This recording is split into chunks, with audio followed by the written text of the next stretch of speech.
Merhaba arkadaşlar. Bu çalışmamızda yine yoğurt kapları boş ve bu kez çubuklar kullanacağız. Bunlar dondurma çubuğu ya da tahta dil çubuğu diye geçiyor.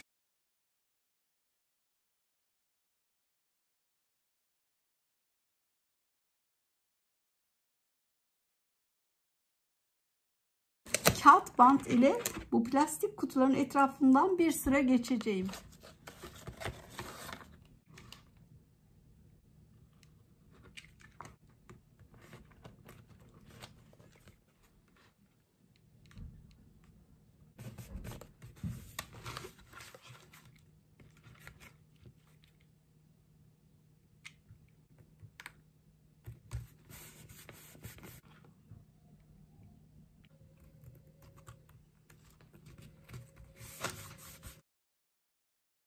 İlk saksı kabımızı bu şekilde. Şimdi sıra saksılarımızın jüt iple düzenlenmesi aşamasında. Şöyle.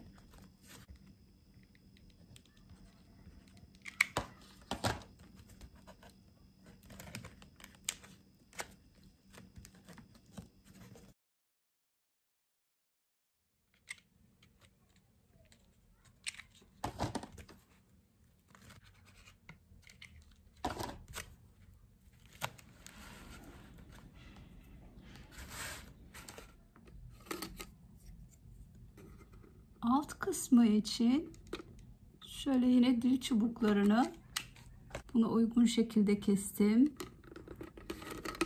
Şöyle yapıştırıyorum.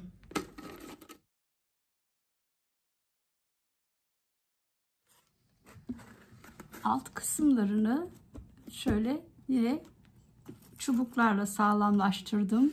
Kenarlardan da bir kez gittim ve alt kısmı için son olarak şöyle artı şeklinde tekrar üstten bir yapıştırıyorum. Evet. Sağlamlaştırma işlemi tamamlandı. Gayet sağlam. Süslemeye dileyen arkadaşlarım, sade sevenler bu şekilde de çok şık oldu, kullanabilirler.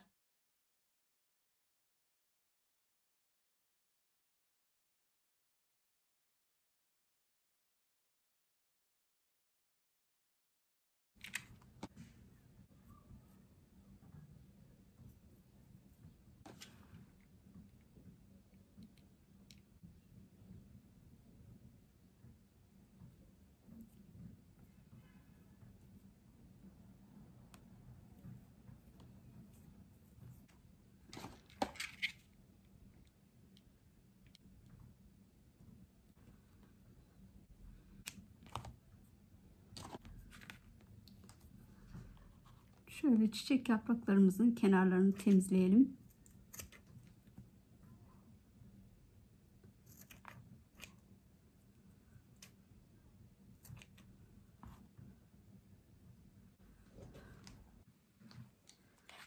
Yapraklarımız hazır, çiçeğimizin yaprakları. Şimdi şöyle kenarlarını temizleyelim. Saksımıza yapıştırmaya geldi.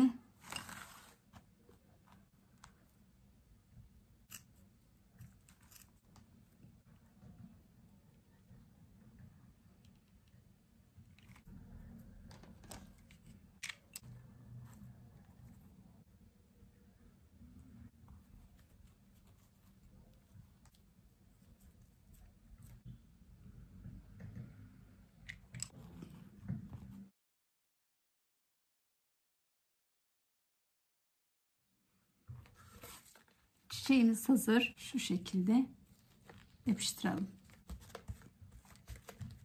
Kendi tasarımımız yeni bir saksı kabımız oldu. Jüt kumaştan 2 küçük parça daha kestim. Bu kenarlara yapıştıracağım.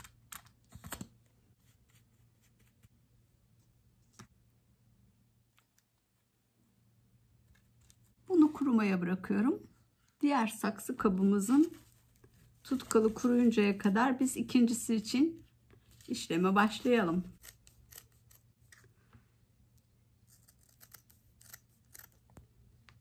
Şu aradaki mesafe kadar ölçü aldım. Yapraklar yapacağım. Saksının ebatına göre ölçerek ilerliyorum yaprak için.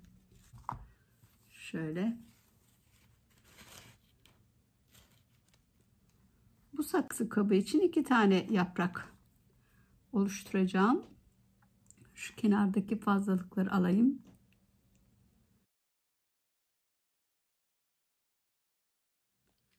Şöyle kullanılmış kibritleri atmamıştım. Onlardan 2 tane lazım.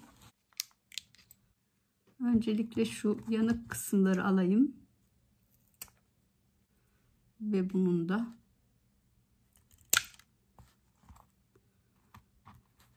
eşit oldu. Evet. Şimdi jut iple bunu böyle sararak devam edeceğim.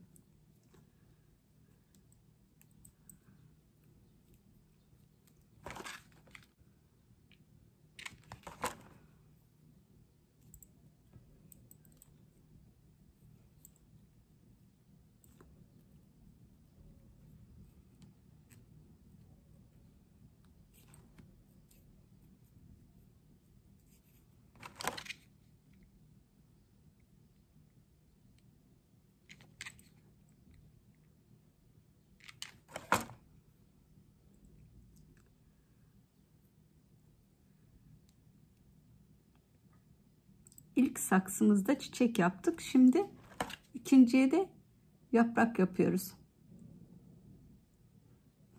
Saksımızla özleşsin diye böyle ona güzel aksesuarlar yapıyoruz. Şimdi bunu şu orta kısma hemen burada yapıştıracağım. Çapraz yaptım gördüğünüz gibi arkadaşlar.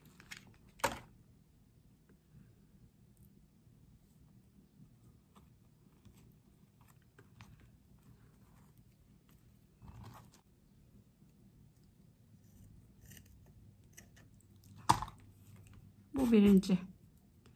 Şimdi ikinci için de aynı işlemi devam edeceğim.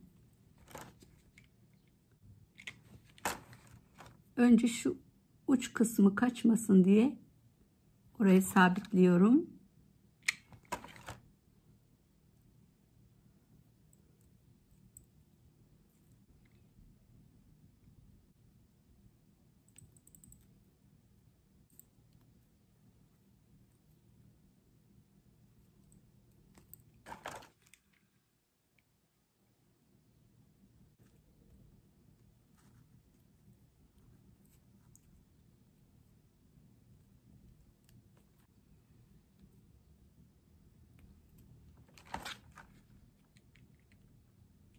Şu orta kısmı yine.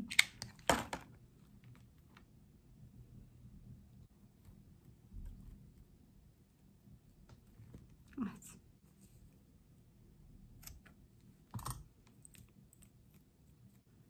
Şöyle yaprağın damarları var değil mi arkadaşlar? O damarları da şu iplerle oluşturayım. Çıkardım iplikler bunlar. Hemen buraya damar yapalım.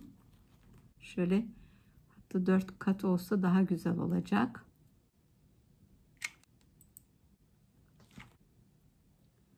Şöyle. Şurası fazla geldi. O kısmı hemen alıp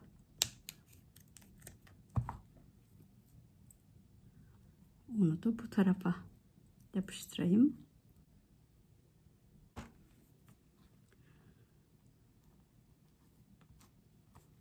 Evet, damarlarımızı oluşturduk.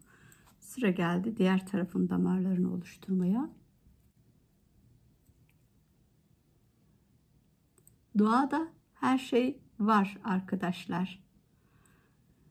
Biz sadece doğadaki gözlemlediklerimizi burada yapıyoruz.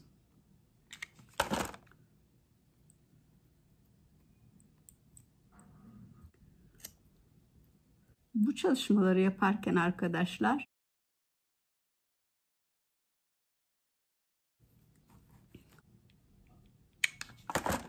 Bunun için son damarımızı da yaptık.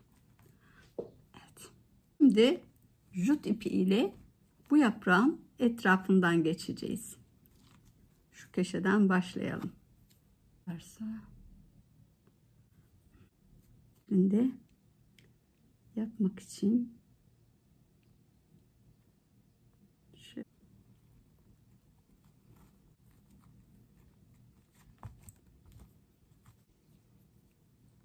ve bu kısımda şuraya bunu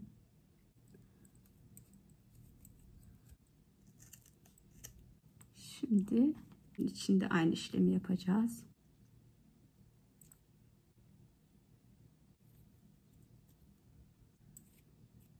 Bunu tekrar ikiye katlıyorum. Yani damarları yaparken jut kumaşından arta kalan kısımları isterseniz jut iplikle de yapabilirsiniz. Jut kumaşın ipliği biraz daha ince olduğu için 4'e katladım. Ve ölçüsünü alıyorum ve yapıştırıyorum. Şimdi diğer kenar için aynı işlemi yapacağım.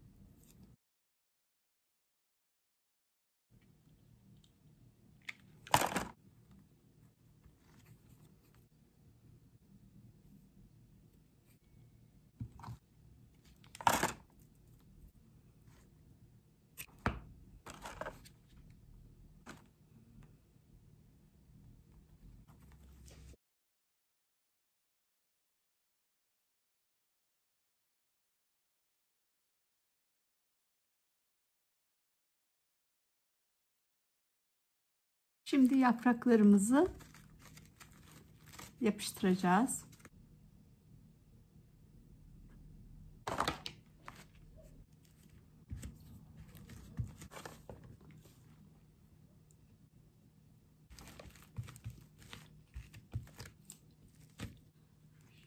Şu alt kısma minik bir kurdale yapacağım. Ben kumaşımdan şöyle alayım.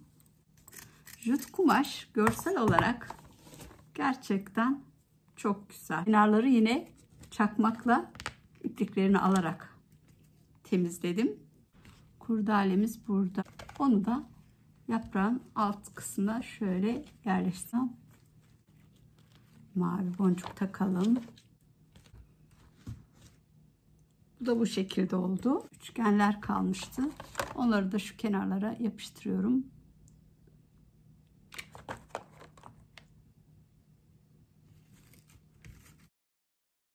Bu şekilde değerlendirmiş olduk. Akrilik kahverengi boya ile su bazlı çok az su alıyorum. Yapraklarımızın etrafından şöyle kahverengiye boyuyorum.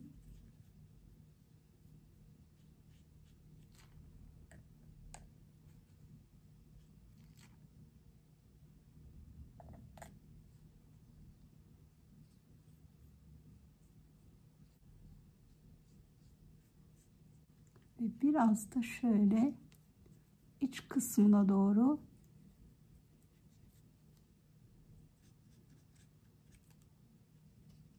yerine de aynı şekilde yaprakların kenarlarını ve damarlarını kahverengi boyuyorum. Çünkü jut kumaşın şu iç kısımdaki doğal kısmı öylece kalsın istiyorum.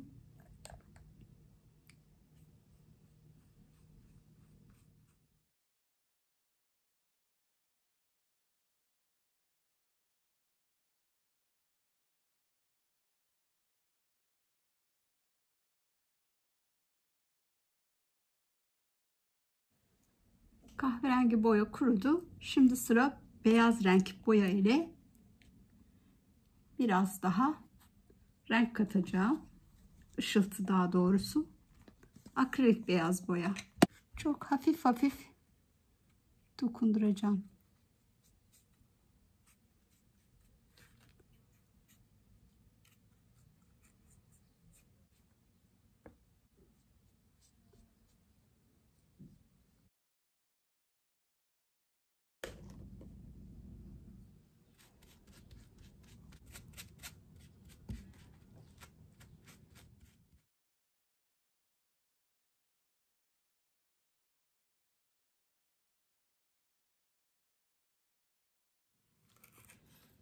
Vernikleme işini tamamladık. Kurumaya bırakıyoruz. Şimdi ikinci saksımızı da aynı şekilde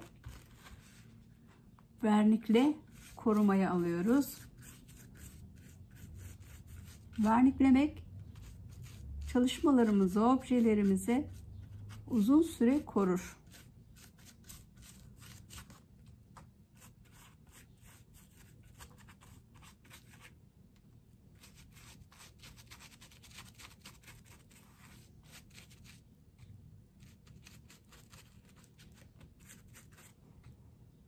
İsterseniz sprey vernik de kullanabilirsiniz. Yalnız sprey verniği açık havada veya bir karton kutunun içinde kullanırsanız ve maske takarsanız daha iyi olur. Ama burada fırçayla yapıyorum. Ben ikisini de kullanıyorum yerine göre. Bu saksı için bunu tercih ettim.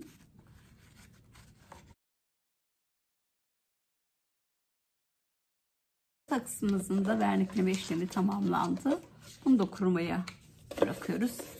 Kalan verniği şöyle alt kısma da sürelim. Korumak amaçlı.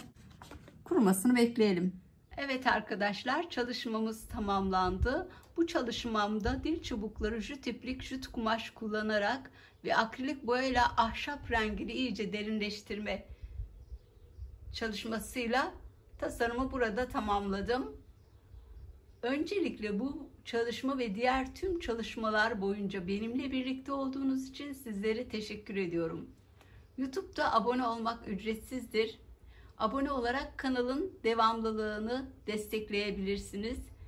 Beğeni ve yorumlarınızı paylaşırsanız sevinirim. Bir dahaki çalışmalarda görüşmek üzere. Hoşça kalın.